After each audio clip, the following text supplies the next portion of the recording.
میرے نبی سے مسجد میں الگ نہیں، اکیلے نہیں، مسجد میں لوگوں کے سامنے ایک شخص پوچھتے ہیں یا رسول اللہ آپ کو سب سے زیادہ کس سے محبت ہے؟ آپ نے کہا عائشہ سے۔ ہمارے ماحول میں کوئی یہ کہہ سکتا ہے مجھے اپنی بیوی سے سب سے زیادہ پیار ہے؟ اس سے ویلے انہیں فتویٰ لا بے ران مرید آ گیا نہیں ویکھو بھائی جان مرید آ گیا جی۔ جس سے سب سے زیادہ محبت کرنی تھی اسی کو سب سے زیادہ ذلیل کرتے ہیں۔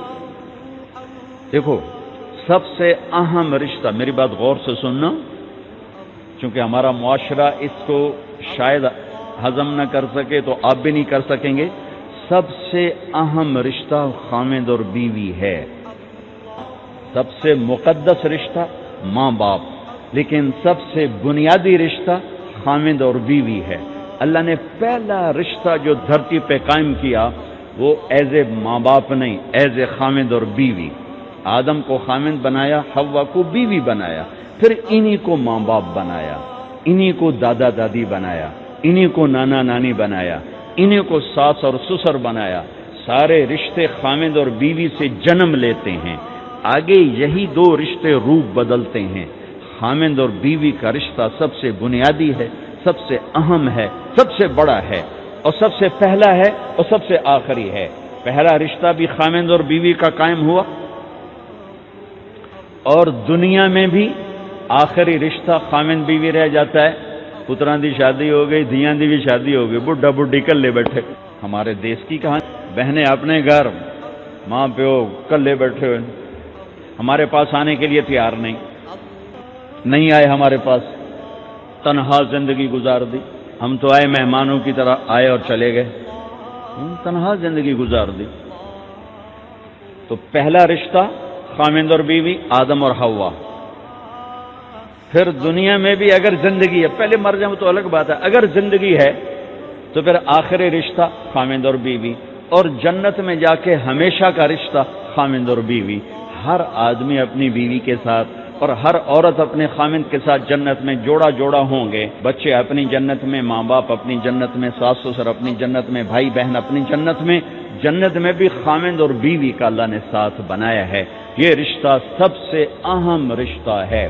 اس رشتے کو باقی رکھنے کے لیے اللہ تعالیٰ نے سینکڑوں آیات اتاری اور اس میں دخل اندازی کے لیے کوئی راستہ نہیں چھوڑا، اولاد کو بھی نہیں چھوڑا کہ خامد اور بیوی کے رشتے کو۔ بعض بیویاں ایسی نادان ہوتی ہیں کہ اولاد کی محبت میں خامد کو ڈیگریڈ کرتی ہیں، بعض خامد ایسے نادان ہوتے ہیں اپنے ماں باپ کے احترام میں بیوی کو ذلیل کرتے ہیں، اپنے بہن بھائیوں کی سن سن کر اپنی بیوی کو مارتے پیٹتے ذلیل کرتے ہیں۔ یہ ہر گھر کی کہانی ہے۔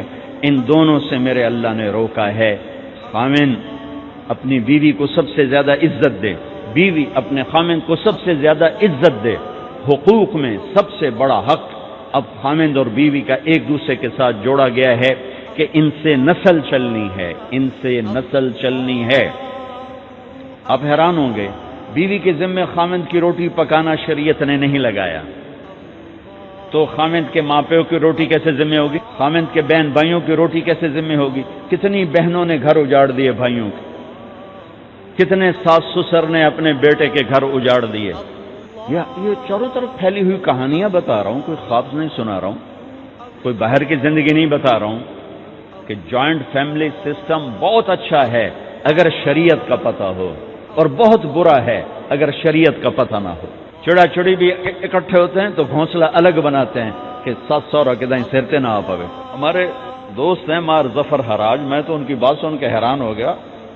کوئی دین کا پتہ کوئی نہیں، شریعت کا پتہ کوئی نہیں، بہت شریف آدمی، ہمارے قریب پڑوسی ذمہ دار ہیں۔ تو ان کے بیٹے کا نکاح پڑھا ہے، میں کہ جیسے ابھی عزیز کا نکاح پڑھا ہے نا، ان کے بیٹے کا نکاح تھا۔ تو ابھی مہمان نہیں آئے تھے تو میں سے بیٹھے تھے، تو مجھ سے کہنے لگے مولانا صاحب میری بیگم مینوں آخیا کہ گل سن آپ ہن ہنڈ گئے ہیں، ان کر میرے پوتر دا گھر وکھرا بنا۔ او نوے اساں کہ دی دھی لائے تے آوی تے مڑ اساں اودے تے سر تے بیٹھے ہوئیے، پہلے میرے پوتر دا گھر وکھرا بنا، او دی ڈولی وکھری لایا تے مڑ میں شادی کرساں پتر دی۔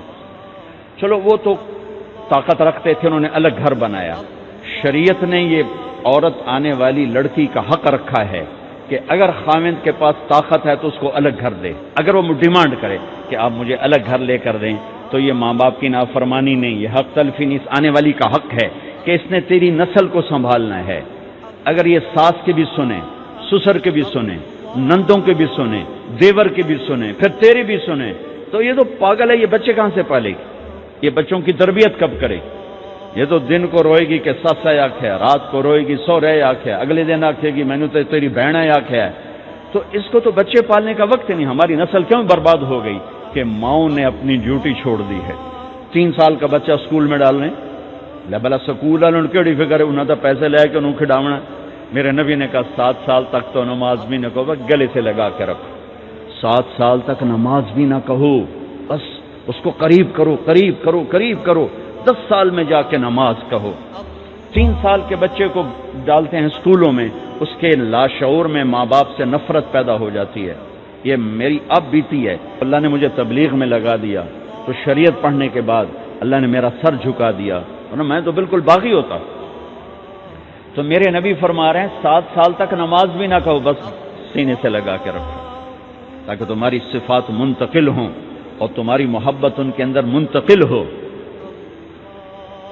تو جب بیوی پر پورے گھر کا بوجھ پڑ گیا تو وہ اپنے بچوں کو کب پالے گی اور بچوں کی کب وہ تربیت کرے گی؟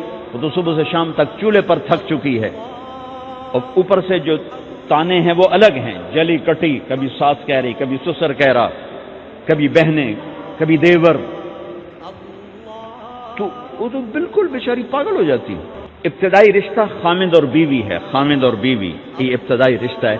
اللہ نے آدم کو بنایا اور حوا کو ساتھ بیوی بنایا، اولاد بعد میں دی۔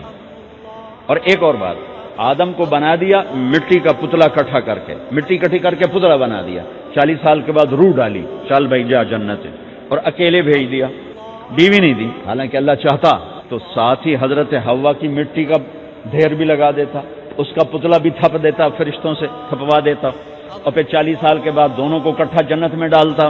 بہت سارے پیغام، اس میں بہت سارے پیغام، تاخیر ساتھ نہیں بنایا، دیر سے بھیجا، انتظار قدر کو بڑھانے کے لیے کہ عورت کی قدر کرنا، کمزور ذات ہے، کمزور مخلوق ہے، قدر کرنا۔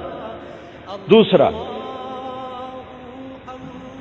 پہلے دن پتلا نہیں بنایا کہ ننگا پڑا ہو، عورت کا پتلا ننگا ہو، مٹی کا ہو، پتھر کا ہو، تو اس میں کیا کشش؟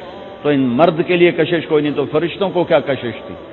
پہلے دن سے عورت کو پردے میں بنایا، بے پرد نہیں کیا، بے پرد نہیں کیا، اس کا پتلا نہیں بنایا، اسے ننگا نہیں چھوڑا، اس کو پہلے دن سے کورڈ۔ اور کیسے بنایا؟ فرشتوں کو کی آنکھوں پہ پردہ اور آدم کو سلا دیا۔ آدم علیہ السلام سوئے ہوئے ہیں، فرشتوں کی آنکھوں کے سامنے پردہ ڈال دیا گیا۔ جب آدم اٹھے ہیں، اور ایک اور بات، جنت میں رہ کر بھی آدم علیہ السلام کا دل نہیں لگتا تھا، اداس اداس رہتے تھے۔ اماں آئی تو بابے دا دل لگا، تو اداس رہتے تھے جنت میں۔ جب آنکھ کھلی تو اپنے لیفٹ سائیڈ پہ ایک خاتون، سر سے لے کر پاؤں تک لباس میں۔ آپ نے سنا ہے نا، یوسف علیہ السلام دنیا میں سب سے خوبصورت ہستی پیدا کیے گئے، یہ مردوں میں، عورتوں میں سب سے خوبصورت حضرت حوا کو پیدا کیا گیا۔ کون ہے؟ کہتے ہیں اللہ کی آدم تیری بیگم۔ کون ہے تیری بیگم؟ نکاح پڑھایا، پھر کہا آدم مہر ادا کرو۔ تو انہوں نے پوچھا کیا مہر دوں؟ تو وہاں تو سونا چاندی ڈھیر لگے پڑے تھے۔ اللہ تعالیٰ کہتے 10 من سونا چاہ کے دے دے۔ میرے اللہ نے کہا تیری نسل میں میرا آخری حبیب آنے والا ہے، اس پہ ایک دفعہ درود پڑھ دے، یہ مہر ہے۔ سیدھے ہاتھ میں برکت ہے، پیدا کیا الٹی طرف سے۔ الٹی طرف سے کیوں پیدا کیا ہے؟ کہ الٹی طرف دل ہے، اور دل کے نیچے جو پسلی ہے وہاں سے پیدا کیا۔ اس میں پیغام کیا دیا کہ عورت جس روپ میں ہو، پہلا روپ اس کا بیوی بنا، پھر وہ ماں بنی، پھر اس آگے بیٹی کا روپ ہے، پھر بہن کا روپ ہے، پھر خالہ ہے، پھوپھی ہے، دادی ہے، نانی ہے، ساس ہے۔ جس روپ میں بھی عورت ہے، اس کو دل کے قریب جگہ دو. یہ دل کے نیچے سے پیدا کرنے میں یہ پیغام دیا گیا ہے. اسے ذلیل نہ کرو، اسے خوار نہ کرو، اسے بے عزت نہ کرو، اس پر شدت نہ کرو. تو پہلا بنیادی رشتہ خامند اور بیوی ہے، اور آخری رشتہ بھی خامند اور بیوی ہے. لیکن اس وقت ہمارے معاشرے میں خامند سے زیادہ اس کے ماں باپ حق جتلاتے ہیں، خامند سے زیادہ اس کی بہنیں حق جلاتی ہیں، خامند سے زیادہ اس کے رشتہ دار حق جتلاتے ہیں، اور جھوٹی سچی شکایتیں لگا کر بیوی سے متنفر کرتے ہیں، اور کہیں بیوی کو خامند سے متنفر کرتے ہیں. آپس میں لڑائی لڑا کے پھر خوش ہوتے ہیں. میرے نبی سے پوچھا جائے یا رسول اللہ آپ کو سب سے زیادہ کس سے پیار ہے؟ تو آپ نے کہا عائشہ سے. اللہ، وہ جھینپ کے کہنے کے نہیں، میں پوچھ رہا ہوں لوگوں میں آپ کو کس سے زیادہ پیار ہے؟ تو آپ کہتے ابو بکر سے. تو آپ نے پھر کہا ابوہا، مجھے عائشہ کے باپ سے زیادہ پیار ہے. پھر پہلے عائشہ کا، تو پھر کہتے ابو بکر. تو آپ نے کہا نہیں، ابوہا، مجھے عائشہ کے باپ سے سب سے زیادہ پیار ہے. یہ آپ کو میسج دیا ہے کہ گھر کی زندگی کیسے ہوتی ہے. کوئی عشق نہیں چڑھا ہوا تھا، میسج ہے نا. ہم عائشہ چھوٹی عمر کی تھیں، ان کو آٹا گوندھ کے دیتے تھے، آٹا گوندھ کے دیتے تھے. پھر جب ان کو آٹا گوندھنا آ گیا پھر چھوڑ دیا.